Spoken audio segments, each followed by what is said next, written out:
वज़ीर-ए-आज़म शहबाज शरीफ की ज़ेर सदारत इजलास नौजवानों को IT शोबे की तरबियत और पाकिस्तान में तरबियती प्रोग्राम्स के इकोसिस्टम की तश्कील और इजरा का जायज़ा लिया। वज़ीर-ए-आज़म ने कहा पाकिस्तान में पैदावार और जदीद ICT निज़ाम तश्कील दिया जाएगा। नए निज़ाम से पाकिस्तान ख़ित्ते में IT शोबे के हवाले से मरकज़ी हब बनकर उभरेगा। मकामी कंपनियों को IT शोबे की बाइख्तियार अफरादी क़ुव्वत की फराहमी यकीनी बनाई जाएगी।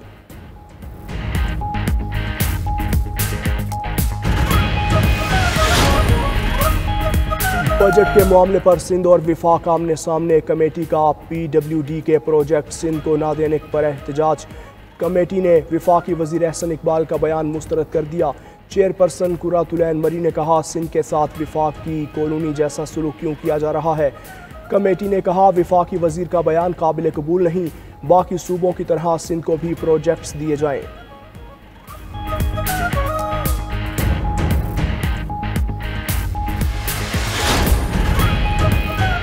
सुप्रीम कोर्ट के आईनी बेंच में मखसूस नशिस्तों से मुताल्लिक नजरसानी दरख्वास्त पर समात। जस्टिस जमाल मंदुखेल ने इस्तफसार किया कि आर्टिकल 51 के तहत ये नशिस्तें कैसे दी जाती हैं। क्या इनके तहत मखसूस नशिस्तें खाली भी छोड़ी जा सकती हैं?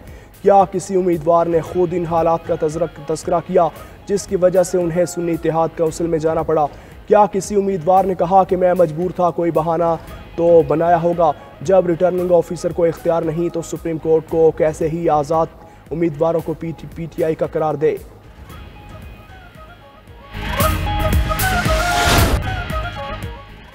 इसराइल पर ईरान के ताबड़तोड़ हमले जारी। इसराइल में गजा जैसे मनाज़िर नजर आने लगे। तबाहशुदा इमारतें, कई मकामात पर आग, बिजली की मौतरी और अस्पतालों में दर्जनों जख्मी। ईरानी हुक्काम के मुताबिक ताज़ा हमले में 100 के करीब बैलिस्टिक मिसाइल दाखिल। तेल अवीव, हीफा, बैत-ए-याम, मकबूजा, बैतुल मक़दस और एलात धमाकों से लरज़ उठे।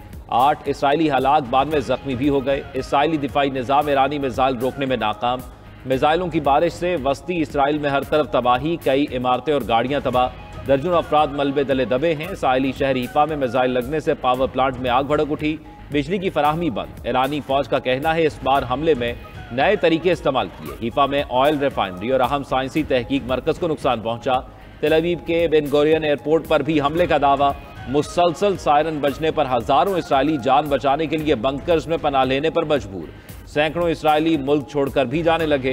ईरानी हमलों से अमरीकी सिफारत खाने को भी नुकसान। हुक्काम का सिफारत खाना बंद रखने का ऐलान। ईरानी जवाबी हमलों में जुमे से अब तक 23 इसराइली हलाक और 500 के करीब जख्मी हो चुके। इसराइल ने इमरजेंसी के नफाज की मुद्दत 30 जून तक बढ़ा दी। तबाही बढ़ने पर इसराइली फोर्सेस ने आलमी मीडिया को कवरेज से भी रोक दिया।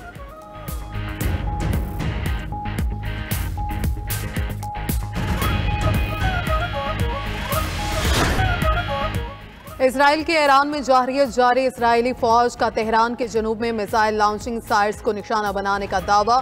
ताज़ा हमलों में पासदारान इनकलाब के intelligence chief general Mohammad Qasemi और उनके नायब जनरल हसन मोहक्किक शहीद। इसराइली फौज का कहना है कि 50 जहाज़ों से 170 ईरानी फौजी अहदाफ को निशाना बनाया। ईरानी फजाइया और पासदारान इनकलाब के हेडक्वार्टर्स को निशाना बनाया गया। मशहद में रिफ्यूलिंग जहाज को निशाना बनाने का दावा। इमाम अली रजा अलैहिस्सलाम के रोज़े के अक़ब से धुएं के बादल उठते दिखाई दिए। इसराइल ने ईरान के मजीद 5 एटमी साइंसदान शहीद कर दिए। शहीद ईरानी एटमी साइंसदानों की तादाद 15 हो गई। इसराइली हमलों में मजमूई तौर पर 224 ईरानी शहीद, 900 जख्मी हो चुके। शुमाली तेहरान में इसराइली बमबारी से पानी की मरकजी लाइन फट गई, पानी सड़कों पर बहने लगा। ईरानी न्यूज़ एजेंसी के मुताबिक तेहरान और दिगर मकामात पर इसराइली ड्रोन्स मार गिराए। ईरान ने इसराइल के लिए जासूसी के इल्जाम में इस्माइल फिक्री नामी शख्स को फांसी भी दे दी।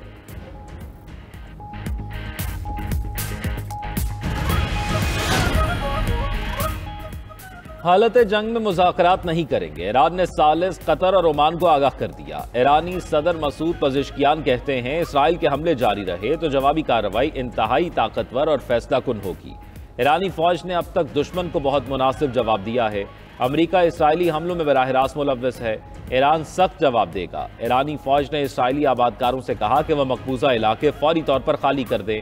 इसराइल का कोई कोना रहने के काबिल नहीं छोड़ेंगे। पासदारान इनकलाब के senior commander major general Mohsen Rezaei का कहना है कशीदगी तवील होगी मगर ईरान अपनी पोशीदा ताकत के जरिए आखिरकार फतह हासिल करेगा। ईरान के पास ऐसी खुफिया ताकत मौजूद है जिसका इस्तेमाल अभी बाकी है। उधर अमरीकी मीडिया का कहना है इसराइल ने ईरान की दोबारा मुनज़्ज़म होने की सलाहियत जांचने में गलती की। इसराइल समझा कि आला फौजी क़यादत को निशाना बनाकर बड़ी कामयाबी मिली। इसराइल को अंदाजा नहीं था कि ईरानी फौज इतनी जल्दी दोबारा मुनज़्ज़म हो जाएगी।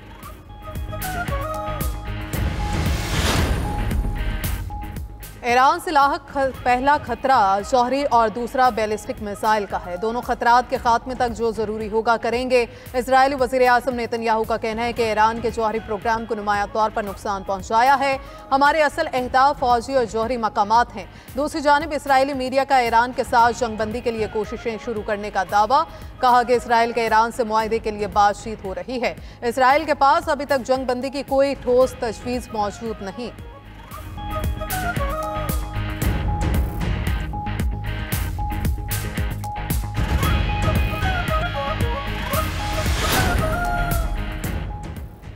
अमेरिका ईरान इसराइल जंग में शामिल हो सकता है। अमेरिकी सदर डोनाल्ड ट्रंप का इंदिया साथ वाज़े भी किया कि फिलहाल अमेरिका किसी फौजी कार्रवाई में मुलव्वस नहीं है।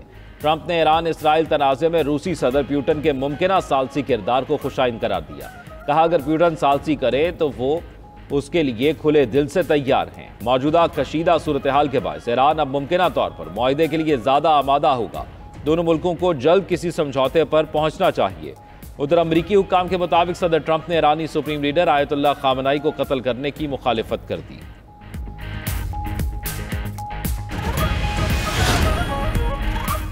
G7 मुमालिक के अहम इजलास में इसराइल ईरान कशीदगी में कमी के तरीकों पर तबादला ख्याल। जर्मन चांसलर फ्रेडरिक मर्ज का कहना है G7 इजलास में तनाज़े के हल के लिए अहम निकात पर इत्तफाक होगा। पहला नुक्ता यह है कि ईरान जौहरी हथियार नहीं बना सकता। दूसरा, इसराइल को अपने वजूद से मुतल्लिक खतरात के पेश नज़र दिफा का हक हासिल है। तीसरा, कशीदगी में मजीद इजाफा नहीं होना चाहिए। चौथा, तनाज़े के हल के लिए सिफारतकारी की गुंजाइश पैदा करना होगी। दूसरी जानिब यूरोपीय यूनियन के वज़राए खारजा का इजलास मंगल को तलब। इजलास में मशरिक़ वसता में होने वाली पेशरफ्त पर तबादला ख्याल किया जाएगा।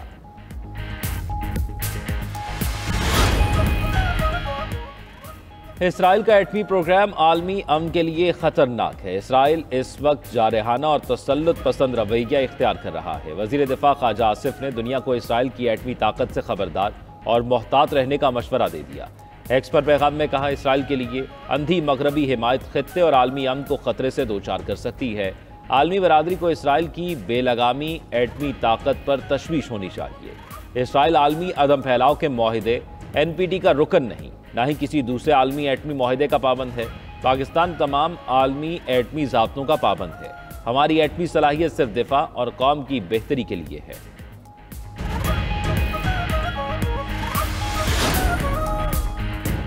नायब वज़ीर आज़म इसहाक डार का तुर्क हम मनसब से टेलीफोनिक राबिता। ईरान इसराइल जंग बारे तबादला ख्याल किया गया। तर्जुमान दफ्तर ख़ारजा के मुताबिक दोनों रहनुमाओं ने खित्ते की बिगड़ती सूरत हाल पर गहरी तशवीश का इजहार किया। इसहाक डार की अगले हफ्ते इस्तंबुल में होने वाली OIC वज़राए ख़ारजा इजलास में शिरकत की यकीन दहानी।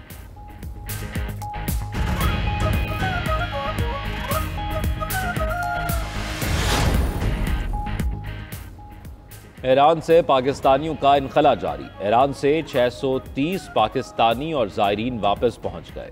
180 पाकिस्तानियों को ताफ्तान सरहद से वापस लाया गया। नायब वज़ीर आज़म इसहाक डार का कहना है पाकिस्तानी सफारतखाना इराक में फंसे दीगर पाकिस्तानी ज़ायरीन से भी राब्ते में है।